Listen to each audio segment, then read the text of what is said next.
Shalom saudaraku yang dikasihi oleh Tuhan Yesus Kristus. Mari kita sungguh-sungguh siapkan hati untuk masuk dalam doa syukur hari ini.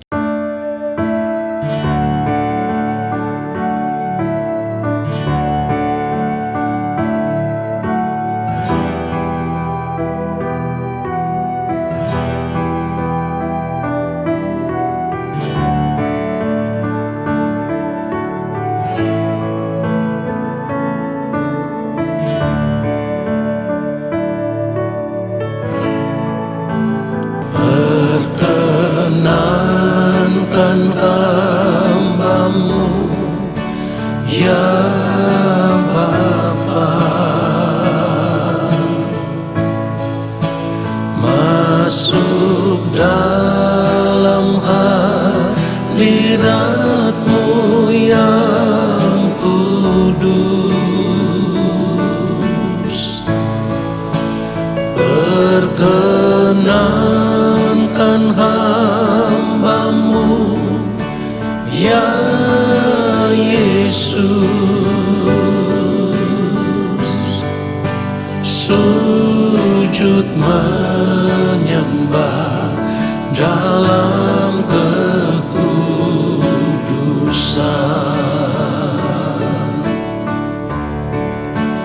Kau ku sembah, Kau ku sembah, bersama para malaikat ku sujud menyembah. Kau ku sembah, Kau ku sembah, bersama para malaikat ku sujud menyembah. Kau ku sembah, Kau ku sembah,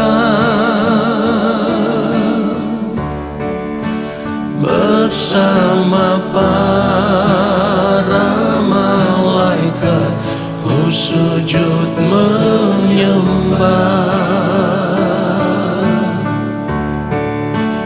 Kau ku sembah, Kau ku sembah,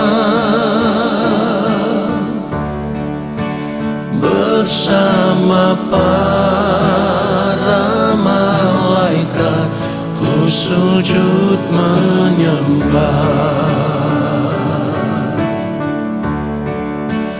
Bersama para malaikat ku sujud menyembah.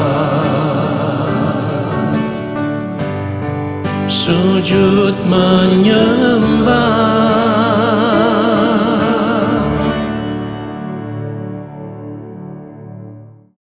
Mari kita berdoa. Allah Bapa kami yang ada di dalam kerajaan sorga, saat ini kami mau duduk diam di dalam hadirat-Mu. Ya Bapa, kami merindukan lawatan-Mu.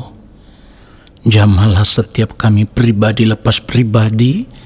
Roh Kudus Tuhan mengurapi kami, memberikan hikmat pengertian kepada kami, supaya kami boleh mengerti setiap kebenaran firman yang kami dengar, lalu kami mau berjuang untuk berubah, hidup seturut dengan firman-Mu di sepanjang umur hidup kami. Di dalam nama Tuhan Yesus Kristus kami berdoa dan kami siapkan hati untuk menerima firman Tuhan saat ini. Amin. Saudaraku yang dikasihi oleh Tuhan Yesus Kristus, kita akan melihat kebenaran firman Tuhan. Ibrani 12, kita akan baca ayatnya yang ke-14. Berusahalah hidup damai dengan semua orang dan kejarlah kekudusan, sebab tanpa kekudusan tidak seorang pun akan melihat Tuhan. Saudaraku yang dikasihi oleh Tuhan Yesus Kristus, kebenaran firman Tuhan yang kita baca ini merupakan satu peringatan penting bagi kita ketika kita hidup sebagai orang percaya. Kenapa ini merupakan peringatan yang penting? Karena kita tahu tidak selamanya kita hidup di dunia ini.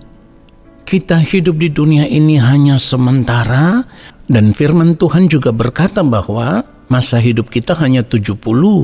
Kalau kita kuat 80 tahun.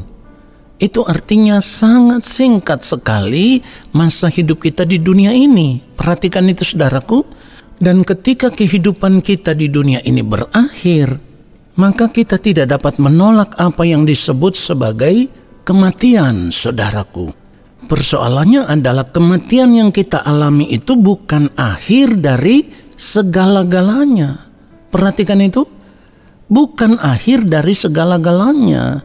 Kematian yang kita alami itu hanyalah jalan yang akan membawa kita untuk masuk kepada kehidupan yang sesungguhnya, yaitu kehidupan yang kekal, di mana pada akhirnya kita berada dalam satu dimensi kehidupan yang tak berujung, saudaraku.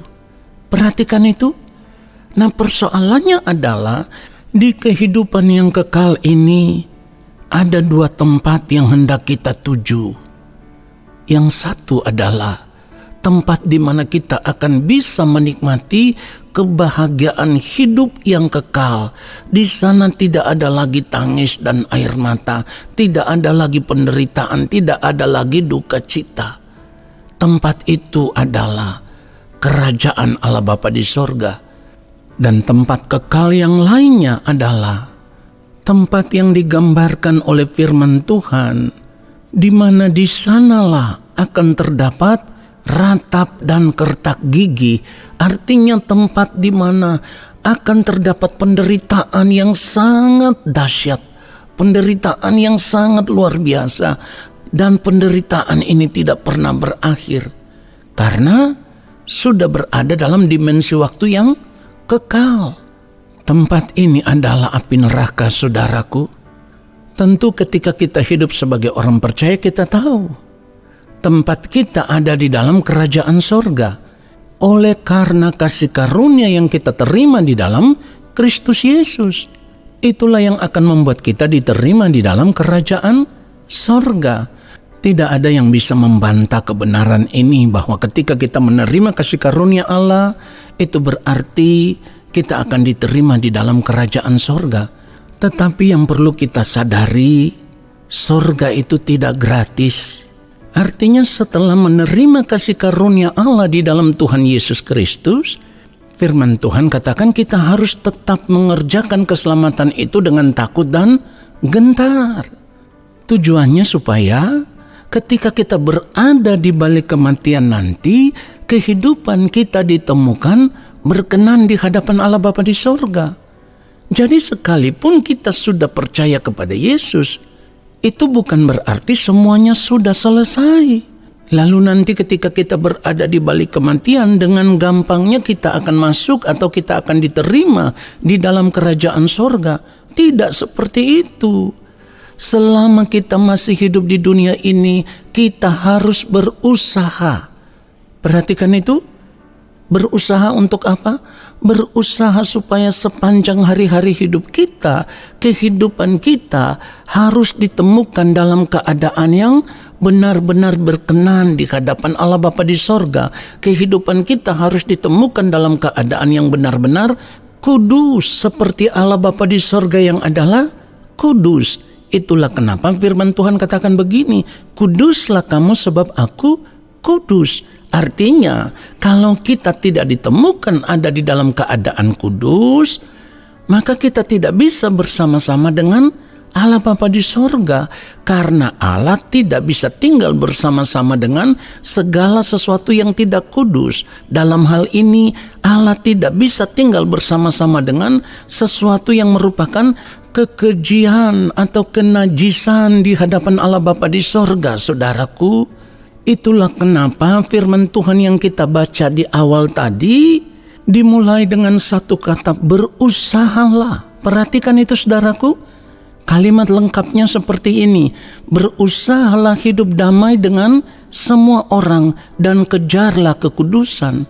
Ini artinya di sepanjang hari-hari hidup kita, selama kita masih hidup di dunia ini, kita harus menjaga hati dan pikiran kita, supaya hati dan pikiran kita ini tidak dicemari dengan segala hal yang tidak patut, yang tidak berkenan di hadapan Allah Bapa di sorga. Dalam hal ini kalau kita berbicara antara hubungan kita dengan sesama atau dengan orang lain, maka hati dan pikiran kita itu tidak boleh dicemari atau diisi dengan kebencian, kemarahan, kepahitan, iri, dengki, kesombongan, dan berbagai hal lainnya yang tidak patut di hadapan Allah.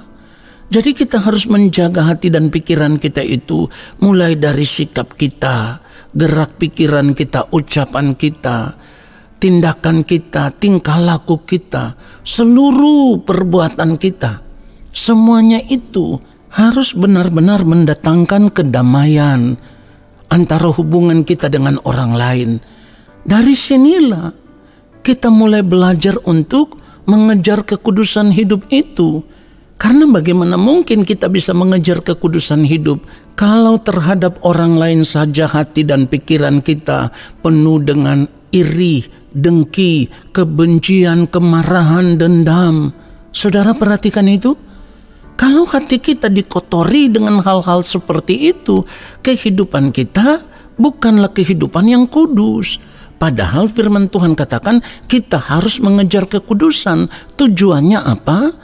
Karena tanpa kekudusan hidup, kita tidak bisa melihat Tuhan. Artinya tanpa kekudusan hidup, pada akhirnya di balik kematian nanti, kita tidak bisa akan tinggal bersama-sama dengan Tuhan. Itulah kenapa firman Tuhan katakan, sebab tanpa kekudusan tidak seorang pun akan melihat Tuhan. Tidak seorang pun akan melihat Tuhan, itu artinya tidak akan bisa bersama-sama dengan Tuhan di sepanjang hidupnya dalam kekekalan nanti. Perhatikan itu saudaraku, itu artinya apa? Orang yang tidak bisa melihat Tuhan itu adalah orang yang terpisah dari Tuhan. Terpisahnya kemana? Ya jelas, terbuang dari hadapan Tuhan ke dalam kebinasaan kekal. Saudaraku perhatikan itu.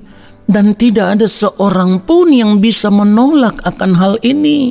Tidak ada seorang pun yang bisa mengubah kebenaran ini ketika hari ini, ketika saat ini, ketika detik ini, kehidupan kita tidak ditemukan ada dalam kekudusan Allah.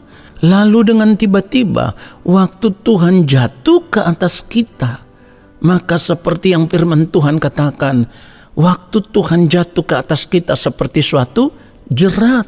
Artinya saat itu kita tidak siap, kita tidak dalam keadaan kudus, kita tidak ada di dalam keadaan yang berkenan. Saudaraku, dengan sendirinya tanpa kekudusan hidup kita tidak akan mungkin melihat Tuhan. Artinya kita tidak akan bisa tinggal bersama-sama dengan Tuhan di dalam kerajaannya. Dan itu juga berarti anugerah keselamatan yang kita terima di dalam Kristus Yesus Tuhan kita menjadi sia-sia. Kalau ini terjadi, apakah karena Tuhan tidak mengasihani kita? Tuhan sudah mengasihani kita. Anugerah itu sudah diberikan supaya kita tidak binasa. Tetapi setelah menerima anugerah itu, kita harus berusaha. Kita harus berjuang supaya kehidupan kita harus serupa dengan Kristus. Dalam hal ini kehidupan kita harus ditemukan ada dalam kekudusan sama seperti Allah Bapa di sorga yang adalah kudus. Ingat sekali lagi firman Tuhan katakan apa? Kuduslah kamu sebab aku kudus. Kenapa harus kudus? Jawabannya ini. Tanpa kekudusan tidak seorang pun akan melihat Tuhan. Dengan kata lain, kalau kita tidak ditemukan ada dalam kekudusan Tuhan, ketika berada di balik kematian, kita akan terbuang dari hadapan Tuhan. Binasa di kekekalan saudaraku, di mana firman Tuhan gambarkan itu dengan berkata, di sanalah akan terdapat ratap dan kertak gigi. Artinya penderitaan itu tidak berakhir, saudaraku. Mari kita sadar setelah kita mendengarkan kebenaran firman Tuhan ini, lalu kita berjuang untuk menjaga kekudusan hidup kita, supaya hidup kita boleh ditemukan kudus di hadapan Tuhan ketika waktu Tuhan itu tiba bagi kita, dan kita bisa diterima di dalam kerajaan Allah Bapa di sorga. Tuhan Yesus memberkati kita semua. Amin. Mari kita berdoa, saudaraku. Bapa, kami mengucap syukur untuk kebenaran firman-Mu. Lewat firman-Mu kami ditegur, kami diingatkan, kami dinasehati, supaya kami mau memperhatikan seluruh keberadaan hidup kami. Selama kami masih hidup di dunia ini, kami mau berjuang untuk hidup damai dengan semua orang. Kami tidak mau menyimpan kemarahan, kebencian, atau kepahitan terhadap orang lain. Kami tidak mau menaruh rasa iri dengki terhadap orang lain. Kami mau hidup penuh dengan kasih-Mu ya Bapa, supaya kasih-Mu itulah yang melingkupi seluruh kehidupan kami. Dan dimanapun kami berada, kehidupan kami boleh menghadirkan ada rasa damai di antara sesama. Supaya kasih Bapa itu nyata dari kehidupan kami. Dan kami mau berjuang terus untuk menjaga kesucian kekudusan hidup kami, supaya dalam sepanjang hari-hari hidup kami, apapun yang kami lakukan, semuanya itu seturut dengan kehendak Allah Bapa di sorga. Kami mau hidup di dalam kesucian-Mu ya Bapa, hidup di dalam kebenaran-Mu Tuhan, sampai waktu-Mu tiba bagi kami. Terima kasih ya Bapa untuk firman-Mu yang memberkati kami. Lalu saat ini kami semua mengangkat tangan di hadapan Bapa di sorga. Kami percaya Engkau akan menurunkan tangan dan memberkati hidup kami. Saudaraku, arahkanlah hatimu tertuju kepada Tuhan dan terimalah berkat-Nya. Segala berkat kasih karunia daripada Allah Bapa di sorga, rahmat cinta kasih yang berlimpah-limpah dari Gembala Agung yang mulia Tuhan Yesus Kristus, di dalam persekutuan yang manis dengan Roh Allah yang kudus, turun atas hidupmu, menyertai langkah hidupmu, dan memberkati seluruh kehidupanmu sekarang dan sampai selama-lamanya. Amin. Saudara, terima kasih sudah mengikuti doa syukur hari ini. Sampai jumpa dalam doa syukur besok hari. Tuhan Yesus memberkati kita semua. Shalom.